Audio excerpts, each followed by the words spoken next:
I have my crystal ball here, and I'm going to make a prediction.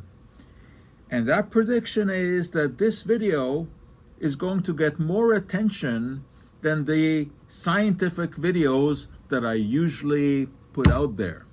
Why? Because I'm going to talk about the bagel. I'm going to talk about controversies about whether or not Montreal bagel is better than New York bagel. There's no issue. Of course, the Montreal bagel is better. I'm not even going to address whether it's St. Viator or Fairmont bagel that is better. That's a matter of opinion.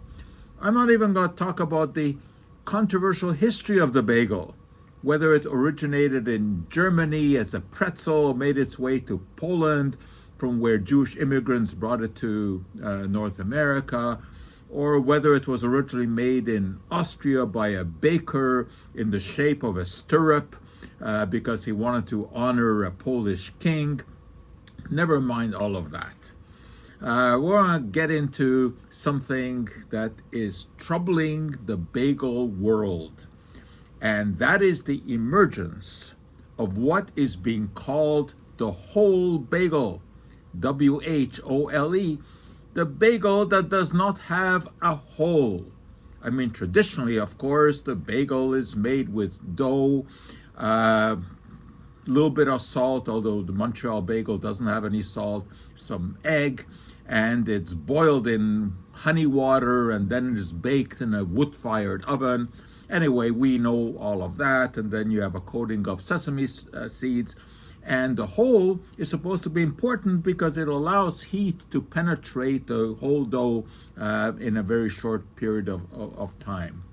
But there has been an issue when you spread cream cheese on the bagel because some of it falls into the hole and you lose some of the cheese.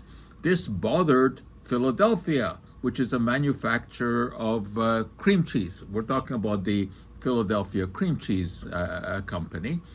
And they had the idea of coming up with the whole bagel, no hole.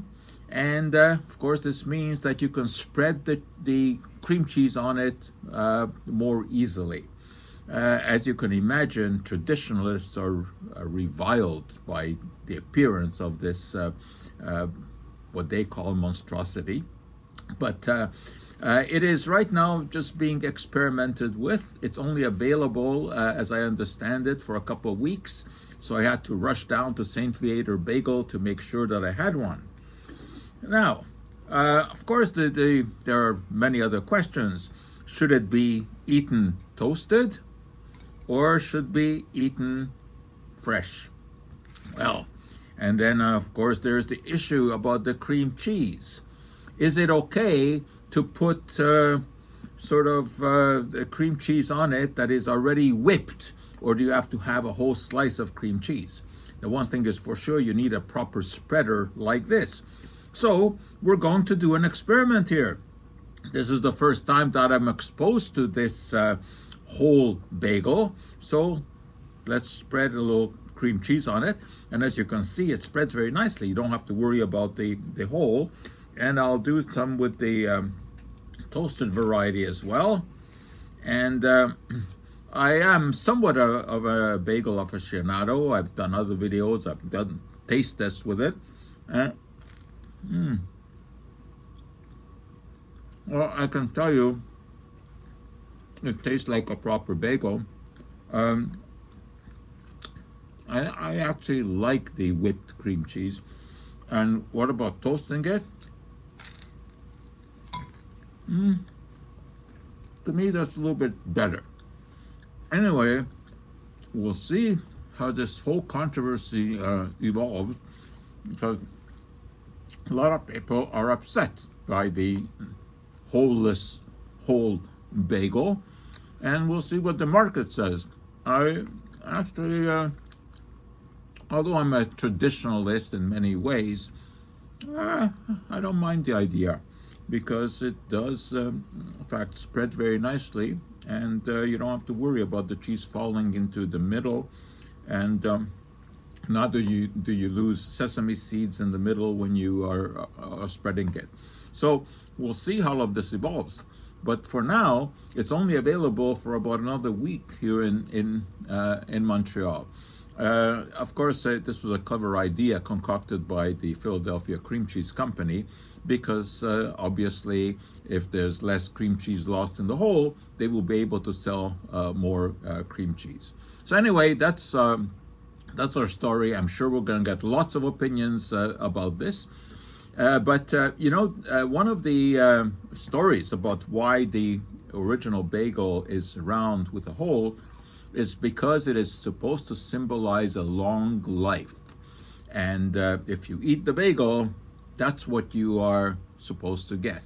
And with the Montreal bagel, it doesn't have any salt, so you don't have to worry about the excess salt that you see in other kind of baked goods. And again, is just better than any other bagel anywhere. And there's something else that we can say about that Montreal bagel that no other city that produces bagels, and many do, can say. The Montreal bagel, the Fairmont bagel, has been in space. A Montreal-born astronaut, Gregory Cheminov, took 12.5 bagels. And there's a controversy about what is the plural of bagel. Is it bagel or is it bagels? Leave that alone for now as well.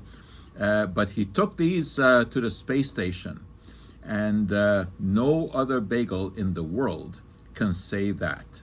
So let's hear about your opinion of the controversy about whether we should stick to the original bagel with the hole in it, or do we give a fair chance to the whole bagel that does not have a hole in the middle? We'll hear from you, I'm sure, because that's what my crystal ball told me.